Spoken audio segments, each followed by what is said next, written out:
Saturday, I promised my daughter, Lucini, to go to the aquarium, but my mother-in-law called, asking us to come back.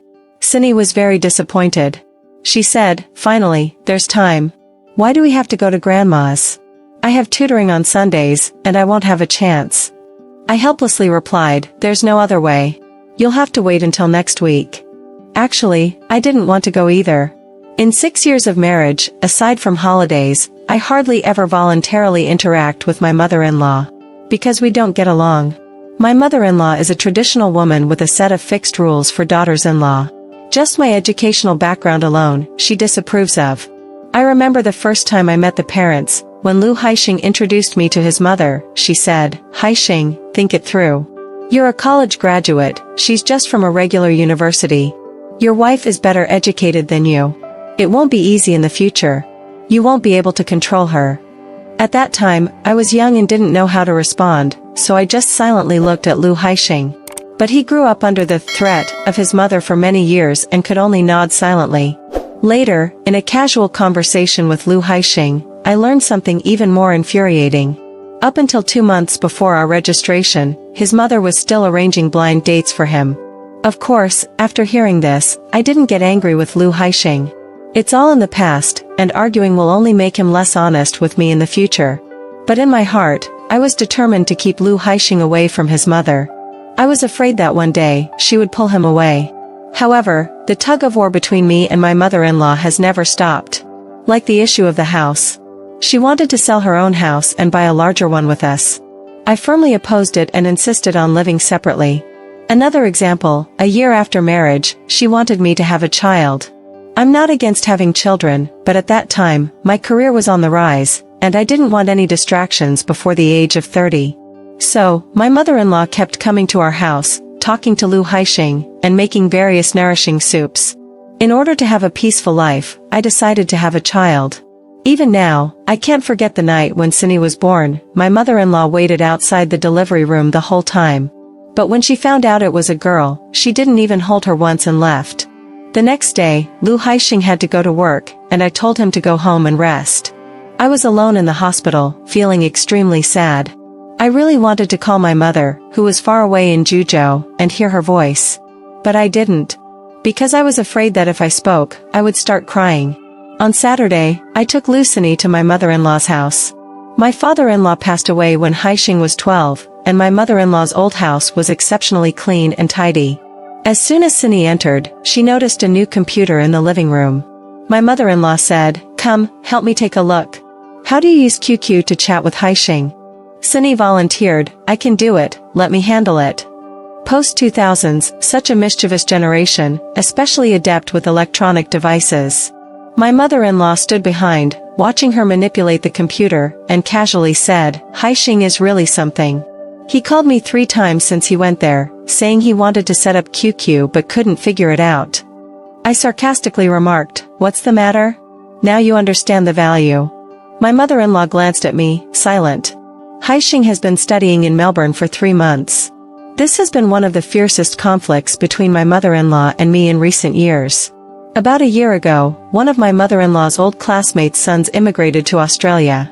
She saw the pictures he sent back, sunny beaches, spacious houses, and then she set her sights on Haixing.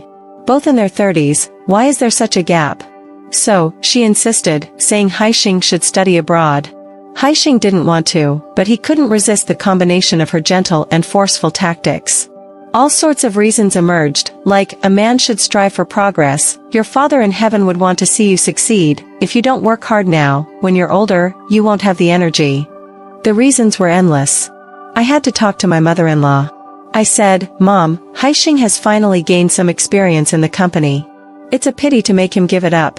Besides, foreign diplomas aren't as valued now, and many returnees can't find jobs. And Cindy is still so young. You don't need to say more." My mother-in-law interrupted me. "I understand why you don't want Haixing to go. You're afraid my son will surpass you. As a woman, why do you always suppress your husband?" I was instantly speechless. In so many years of marriage, my mother-in-law's concerns about me have never disappeared. In fact, although I earn a little more than Haixing and have a slightly higher education, it has never been an issue between us as a couple. But in the eyes of my mother-in-law's generation, This is a shame that a man can't lift his head from. After that, I didn't stop it anymore. Because I didn't want to be a woman with a small mind and jealousy. Haixing also showed some determination. After resigning, with the guarantee and recommendation of friends, he finally got admitted to Melbourne. Cindy quickly set up QQ, and Haixing happened to be online. As soon as he went on video, Cindy loudly complained, "Dad, Mom finally agreed to take me to the aquarium, but Grandma messed it up." While my mother-in-law looked at Haixing on the screen, she remained silent, tears streaming down her face. I took Cindy to another room, letting them have a mother-son conversation. Quietly looking back at my mother-in-law's figure, I suddenly felt that the old lady who competes with me every day actually has her vulnerability. I hugged Cindy and whispered, "Hey, if I get old, will you be annoyed with me?" Cindy thought for a moment and said, "If you're not like Grandma, I won't be annoyed with you. But, if I get old and really become like my mother-in-law, will I be resented by my own children?" On Sunday, Cindy refused to get out of bed. After much effort, I managed to coax her into getting dressed, but then my mother-in-law showed up.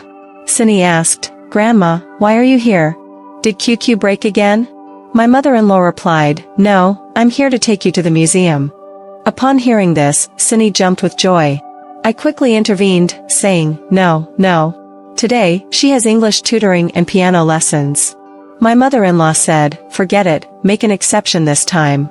She missed out yesterday, let's make up for it today." Since my mother-in-law had spoken, I had to compromise. That day, Cindy had a great time, happily bouncing along the way. However, I couldn't shake off a nagging suspicion. Did my mother-in-law let go of her son only to win over her granddaughter? My mother-in-law even bought a plush dolphin for Cindy, small but outrageously expensive. This made me feel even more uneasy. As the only son in the Liu family, my mother-in-law has always harbored resentment for not having a grandson.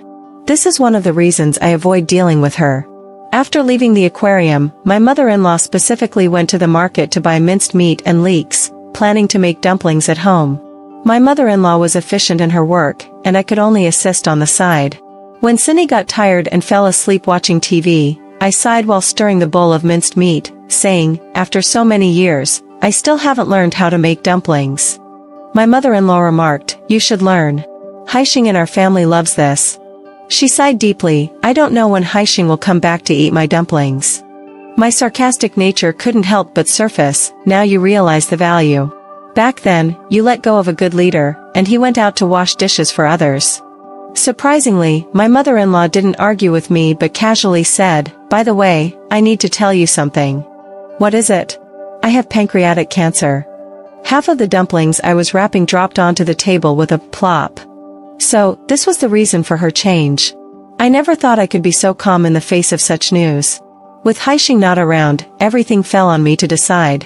I decided to bring my mother-in-law over, and with the conflict at hand, it couldn't surpass the weight of the word illness. Pancreatic cancer is no trivial matter, especially for someone of my mother-in-law's age. We discussed and agreed not to tell Haixing about it for now, to prevent him from worrying and being unable to help. My mother-in-law also thought it best to keep it from him, saying, "Cancer is incurable. Besides, at my age, whether I live a few more years or less, what's the difference? Spending a fortune just to breathe a little longer is not worth it. I can take care of myself at home." I couldn't persuade her and reluctantly agreed to let her recover at home for a while, planning to persuade her later. On the second day after my mother-in-law moved in, I got up early. Usually, both Cindy and I would eat something simple outside and then rush to work or school. But with my mother-in-law around, I didn't want her to think I was a woman who casually dealt with life. However, when I opened the door, I smelled the fragrance of scallion pancakes. I never expected my mother-in-law to be up even earlier than me. I rushed over to help and asked, "Why didn't you sleep a bit longer? Why get up so early?" My mother-in-law said, "When you're old, you sleep less, unlike you young people. When I was young, I loved to sleep." One afternoon, I was so tired that I fell asleep. When Haixing and his dad came back at night, I was still sleeping, and we didn't have dinner. They were so angry. I laughed at her story. That was probably the first time my mother-in-law and I had a conversation with laughter. While making pancakes, I shared the joys and hardships of raising a child. As women, we had many common topics. Cindy, who couldn't hold back her need to use the bathroom, ran out. Seeing the rare intimacy between me and my mother-in-law standing at the kitchen door, she said with a puzzled look, "Mom, did you and Grandma make up?" I felt extremely embarrassed and said, "Don't talk nonsense." However, my mother-in-law glanced at me and said to Cindy, "Yes, your mom is like half my daughter, of course, we've made up." In that moment, in the morning light filled with the aroma of pancakes, my heart quietly warmed up. Perhaps due to the joyful atmosphere, my mother-in-law's complexion noticeably improved. Cindy and I were completely won over by her superb cooking skills. The 3 generations of us lived each day peacefully and happily, but my mother-in-law's illness always lingered in the back of my mind. Watching her now, I often think that maybe a miracle could happen to my mother-in-law. Perhaps the heavens would see our belated connection and show mercy. However, one evening in May, my mother-in-law suddenly experienced severe abdominal pain and fainted on the sofa. I was terrified and immediately called for an ambulance. On the way to the hospital, I regretted not admitting my mother-in-law sooner. Luckily, she regained consciousness upon reaching the hospital. The doctor's examination revealed acute enteritis. Only then did I feel relieved. I took advantage of the opportunity and secretly asked the doctor to conduct a comprehensive examination for my mother-in-law under the pretext of treating the illness. That time, my mother-in-law stayed in the hospital for a full 5 days. When she was about to be discharged, I finally received her medical examination report. The doctor, looking puzzled, said, "Where did your mother-in-law have her previous checkup? Was it a mistake? Her pancreas is perfectly fine." I almost ran to my mother-in-law's hospital room. Excitedly, I exclaimed, "Mom, you're fine. The previous hospital made a mistake." My mother-in-law stared blankly for a moment before letting out a slow sigh. I asked, "Why aren't you happy?" She casually flipped through the report without saying a word. It suddenly dawned on me. I said, "Mom, you weren't sick at all, were you?" She replied, "One of my old friends was sick. When I went to visit her, all her children, who usually don't come back, returned." I used to think that Haishing's success would be our happiness, but now, I realize that the greatest happiness lies in cooking a few plates of dumplings and having a family meal together. Actually, I regret it. I regret sending Haishing away, regret not acknowledging you as my daughter-in-law, regret not spoiling my granddaughter more. But if I want to get closer to you, I have to find a way to ease in. As she spoke, I began to feel a bit embarrassed. I said, "Mom, I'm sorry. I wasn't good before."